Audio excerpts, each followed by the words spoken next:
Students, I am Archana and today I am going to start Hindi गद्य खंड। आज मैं आप सभी को हिंदी गद्य खंड पढ़ाने जा रही हूँ। लेसन 1 बात, जिसकी रचयिता पंडित प्रताप नारायण मिश्र जी हैं।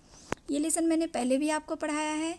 तो पहले प्रश्न देखिए, विस्तृत उत्तरीय प्रश्न। आपके पहले लेसन में ये प्रश्न दिया गया है। पहला प्रश्न है, निम्नांकित गद्यांशों में रेखांकित अंशों की संदर्भ सहित वाक्य और तत्परक प्रश्नों के उत्तर दीजिए।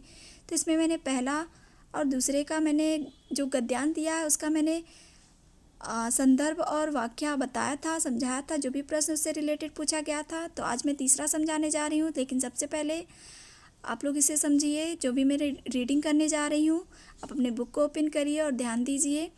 पिछली बार की तरह इसमें भी 5 प्रश्न दिए गए हैं, यहाँ देखिए। तो सबसे पहले हम रीडिंग स्टार्ट करते हैं। सच पूछिए तो बात की भी क्या ही बात है, जिसके प्रभाव से मानव जाति समझ जीवधारियों की शिरोमणि अशरफ उल मखलूकात कहलाती है। शुकसारिक आदि पक्षी केवल थोड़ी सी समझने योग्य बातें उच्चरित कर सकते हैं। इसी से अन्य नवचारियों की अपेक्षा आर्दित समझे जाते हैं।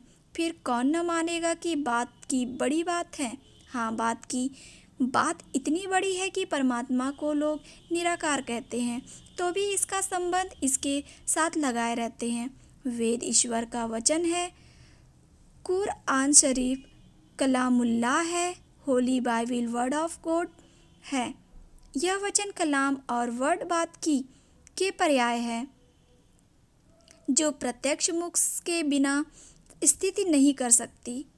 पर बात की महिमा के अनुरोध से सभी धर्मावलंबियों ने बिन बानी वक्ता बड़जोगी वाली बात मान रखी है। तो ये था गद्यांश, जिसका प्रश्न सॉल्व किया जाए। यहाँ 5 प्रश्न पूछा गया है। पहला प्रश्न है, उपयुक्त गद्यांश का संदर्भ लिखिए। तो ये जो ऊपर गद्यांश दिया गया है, इसका आपको संदर्भ लिखना है। तो संदर्भ मैंने पहले भी बताया था, पहले और दूसरे का। तो इसमें आपको लेखक का नाम, पाठ का नाम और ये कौन से बुक से लिया गया है, कौन से खंड से लिया गया है, तो आपको ये लिखना होगा। तो चलिए स्टार्ट करते हैं।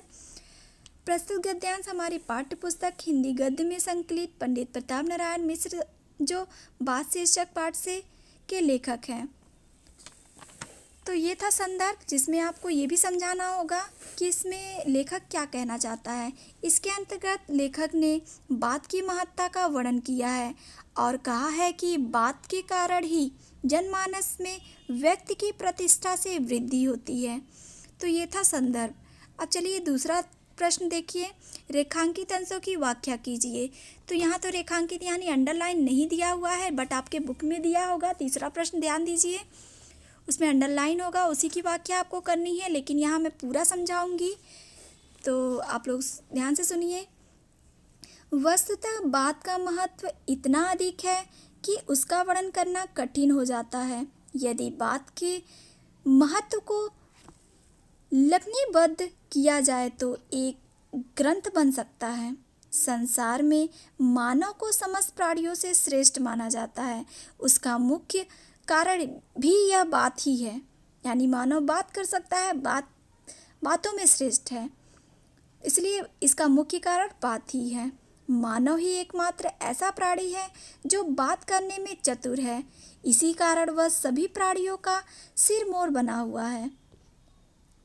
मानव की भाषा में तोता, मैना आदि पक्षी थोड़ा समझने योग्य बातों का उच्चारण कर लेते हैं, जिसके कारण वे आकाश में विचरण करने वाले अन्य पक्षियों की तुलना में श्रेष्ठ समझे जाते हैं और इसलिए उनका जनसामान्य में आदर किया जाता है।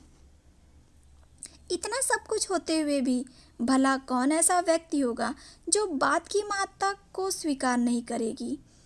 बात की महत्ता के कारण ही लोग भगवान का संबंध उससे जोड़ते हैं।